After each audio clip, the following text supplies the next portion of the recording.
C'est un phénomène qui compromet dangereusement la santé des populations un peu partout dans le monde. Le trafic des faux médicaments reste une préoccupation pour les autorités sanitaires dans de nombreux pays et pour cause, un médicament sur 10 commercialisé dans le monde est faux. L'Afrique subsaharienne est la région la plus touchée par ce trafic qui cause chaque année des centaines de milliers de personnes. Pour évoquer ce sujet, nous recevons sur ce plateau Dr Komivi Messan Aouté. Vous êtes pharmacien. Merci d'avoir répondu à notre invitation. Bonjour. Alors, docteur, malgré la répression, le trafic de faux médicaments continue malheureusement de progresser sur le continent. Je vous invite à suivre ce reportage tourné au Cameroun. Antibiotiques, antalgiques, traitements contre le paludisme ou le diabète, au marché central de Yaoundé, des centaines de vendeurs présentent dans leurs échoppes toutes sortes de médicaments, pour la plupart des faux. Un commerce très lucratif qui enrichit des contrefacteurs sans scrupules. Au mieux, ces produits sont sans effet, au pire, ce sont de véritables poisons qui rendent malades et causent même des décès. Vous avez également eu une famille, il y a quelques années, une famille qui avait pris, soi-disant, des vermifuges. Et ça a tué toute la famille. On ne sait pas exactement à quelle molécule c'est dû, mais c'était une molécule qui avait été achetée dans le marché illicite. Le trafic de faux médicaments est un fléau qui concerne beaucoup de pays en Afrique. Les produits viennent souvent de Chine ou d'Inde et sont dans certains cas acheminés par des réseaux criminels internationaux. Les autorités camerounaises affirment lutter contre ce problème. Le phénomène est quand même combattu par les pouvoirs publics parce qu'il ne se passe pas un mois ou une semaine sans qu'on lise dans la presse que dans un coin du Cameroun, on a fait des saisies, on a opéré des saisies des médicaments qui sont entrés frauduleusement ou alors qui ne sont pas des médicaments, je peux dire, homologués par l'État. Ces produits sont réputés moins chers que ceux vendus en pharmacie. Un argument de taille dans des pays où les dépenses de santé ne sont pas remboursées. Les plus modestes n'ont souvent pas les moyens d'aller chez le médecin ou à la pharmacie. Des campagnes de sensibilisation au danger des médicaments de la rue semblent avoir peu d'effet sur les consommateurs. Oui, j'avais les violents maux de tête. Quand je suis venue ici, là, j'étais satisfaite parce que ça a un peu diminué. C'est pas dangereux? Non, c'est pas dangereux. Même comme on dit que les médicaments de la rue tuent, mais ça va. Je pense que le danger peut venir sur les méthodes de conservation, mais pour le reste, je crois que ça va. Mêlés aux faux, il y a de vrais médicaments en vente dans la rue, mais ils sont souvent périmés ou devenus dangereux car mal conservés. Docteur, comment réagissez-vous face à ce que vous venez de suivre? Disons que je suis surpris que ce soit la même chose qui se passe dans presque tous nos pays. Et il y a quelque chose qui a retenu mon attention dans le documentaire, c'est que la dame a dit qu'elle venait là-bas parce que c'était moins cher et ensuite que ce n'était pas dangereux.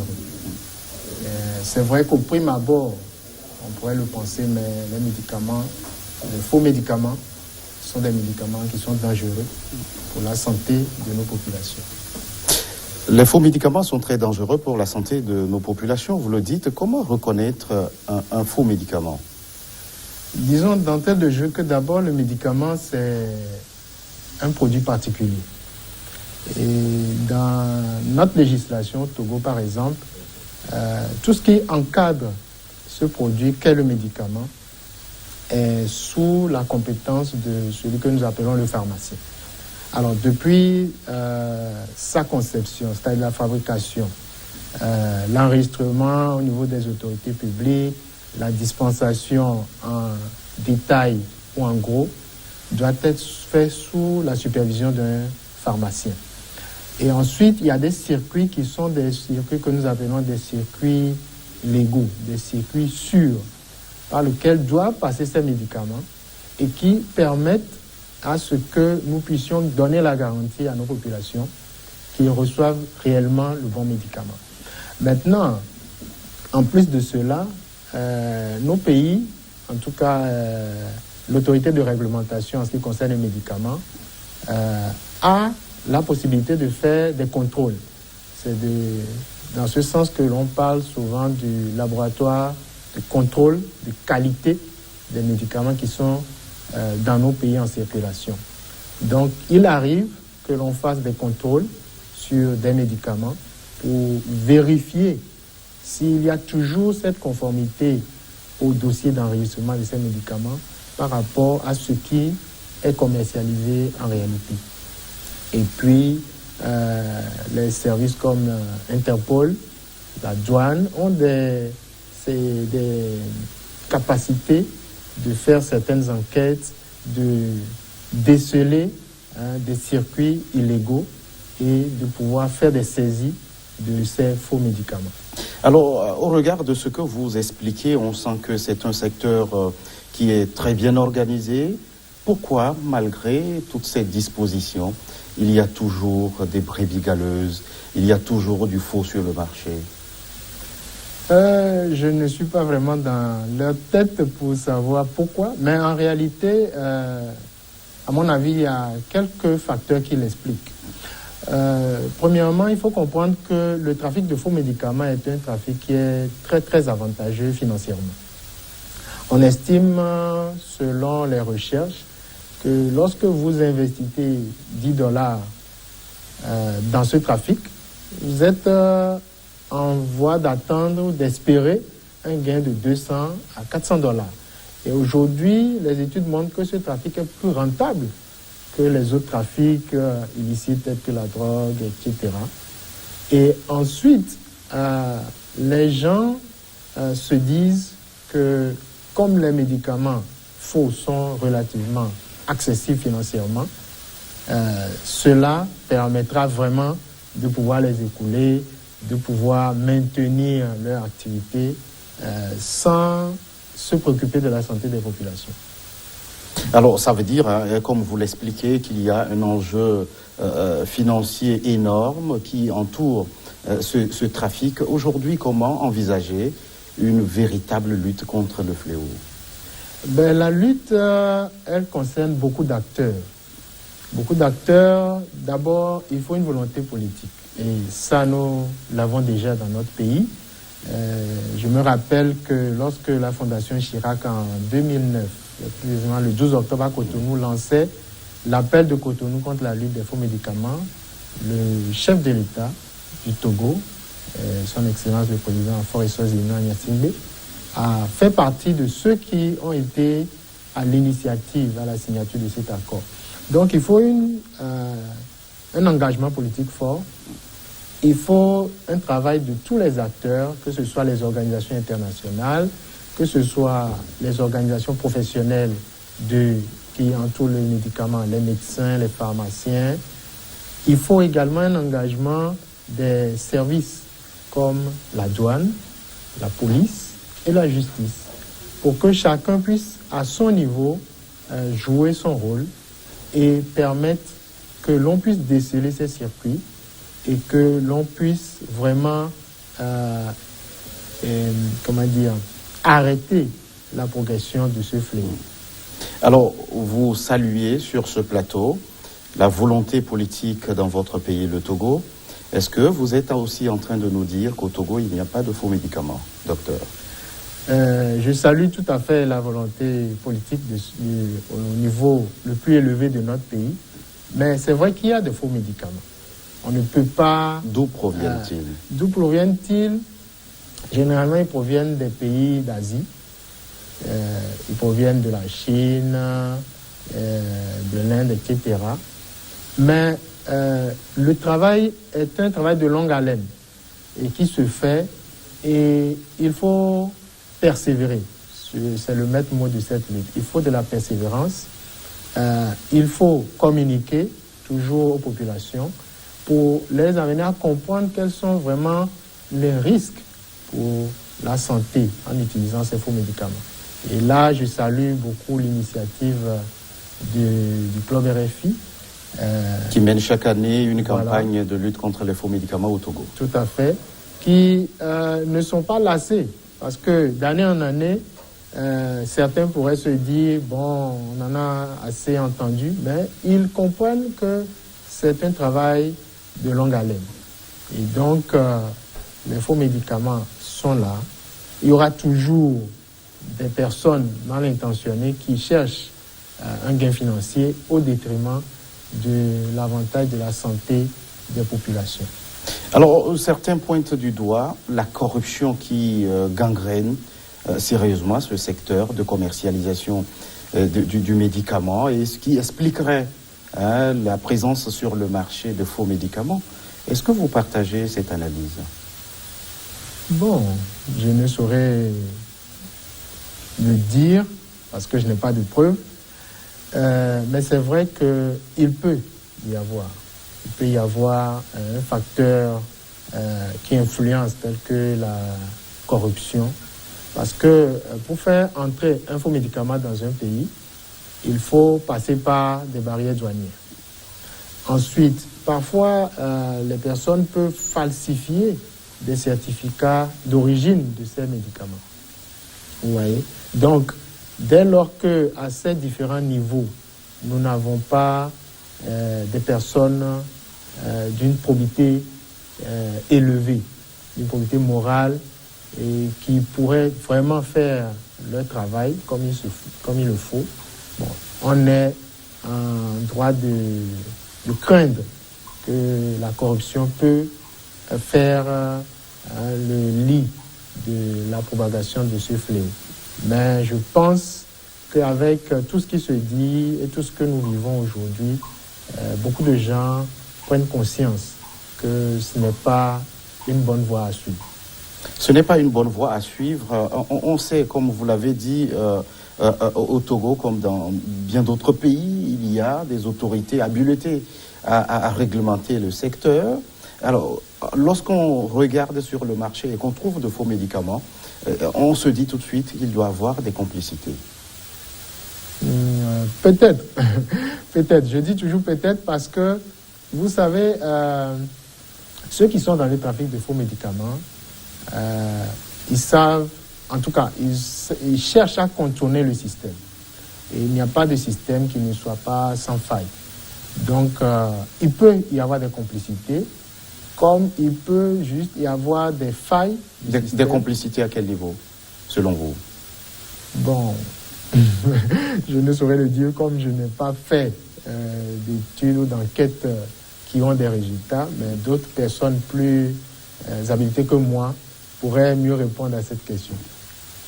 Donc, je pense plutôt que c'est au niveau des failles du système qu'il nous faut travailler pour renforcer les faiblesses du système de contrôle du médicament pour ne pas prêter flanc à ce que les trafiquants de faux médicaments puissent s'infiltrer et continuer de faire progresser leur activité. Docteur Aouté, l'Afrique subsaharienne concentre toutes les vulnérabilités qui favorisent les médicaments de qualité inférieure ou falsifiés. Est-ce que vous comprenez pourquoi c'est en Afrique subsaharienne? Bon, il faut d'abord dire que ce n'est pas qu'en Afrique subsaharienne. Mais le phénomène se pose avec beaucoup plus d'acuité dans cette région du monde. Bien sûr, parce que dans un premier temps, nous avons des besoins en médicaments qui sont élevés par rapport à notre population. La population africaine n'est pas du tout comparable à certains autres pays. Donc, ça fait que le besoin en médicaments est élevé.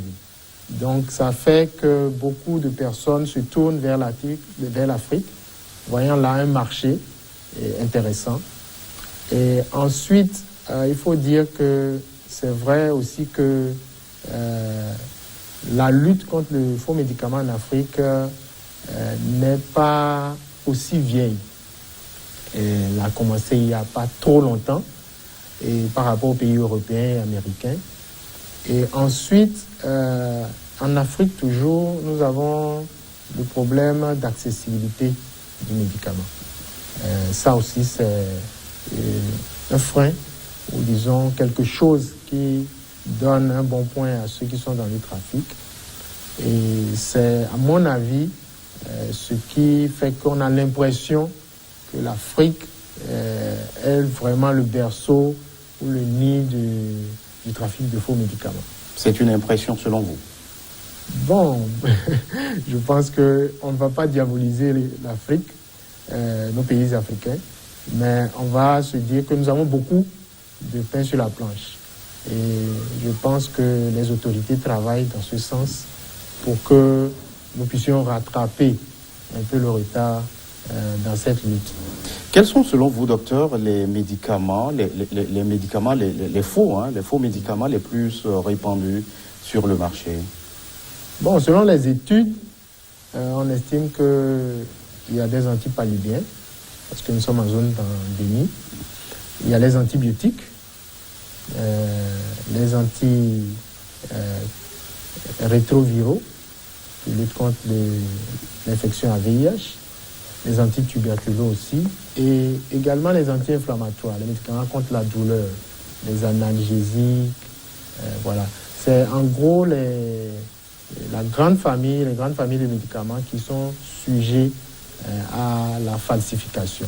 Et puis de plus en plus, il y a également les médicaments antidiabétiques, parce que les besoins sont en nette augmentation, donc les trafiquants cherchent à s'infiltrer dans ces pathologies où il y a une forte demande.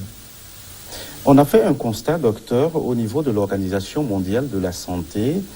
On parle plutôt de médicaments de qualité inférieure aux falsifiés au lieu de faux médicaments. Est-ce qu'il y aurait un autre enjeu au niveau mondial concernant le trafic des faux médicaments dont on parle? Non. En fait, au début, on parlait de médicaments contrefaits. Mais cette définition a donné lieu à quelques divergences d'opinion selon les pays. Parce que quand on parle de contrefaits, ça touche plutôt aux questions de propriété intellectuelle. Et donc, vous vous rappelez qu'il y a quelques années, les pays émergents, comme l'Inde, le Brésil, voulaient, par rapport aux besoins de santé publique de leur pays, produire des génériques, des copies de médicaments de spécialité contre certaines maladies comme le VIH, etc., et contre le cancer. Et donc, on a dû corriger un peu les terminologies. C'est pour ça qu'aujourd'hui, on parle plutôt de médicaments falsifiés, qui peuvent être falsifiés par rapport à la composition, par rapport à l'origine, et par rapport à l'aspect du médicament. Et ensuite, les médicaments que vous appelez les sous-standards, ce sont en fait des médicaments qui sont des médicaments d'origine, produits par des fabricants qui sont agréés, mais seulement qui ne remplissent pas les spécifications de qualité qui se trouvent dans le dossier d'enregistrement de ce médicament. Donc, c'est un peu cette terminologie qu'il faut comprendre et différencier carrément du faux médicament, qui est un médicament qui est fait dans des conditions opaques, on ne sait pas qui l'a fabriqué, qui peut renfermer un peu de principes actifs, parfois pas du tout, qui peut renfermer aussi des substances qui sont toxiques. Et puis, c'est des médicaments dont on peut falsifier l'origine pour que, au niveau des barrières douanières, on ne puisse pas penser que ce sont des fous. Docteur Aouté, nous allons marquer une toute petite pause, le temps d'une nouvelle édition du journal sur votre chaîne.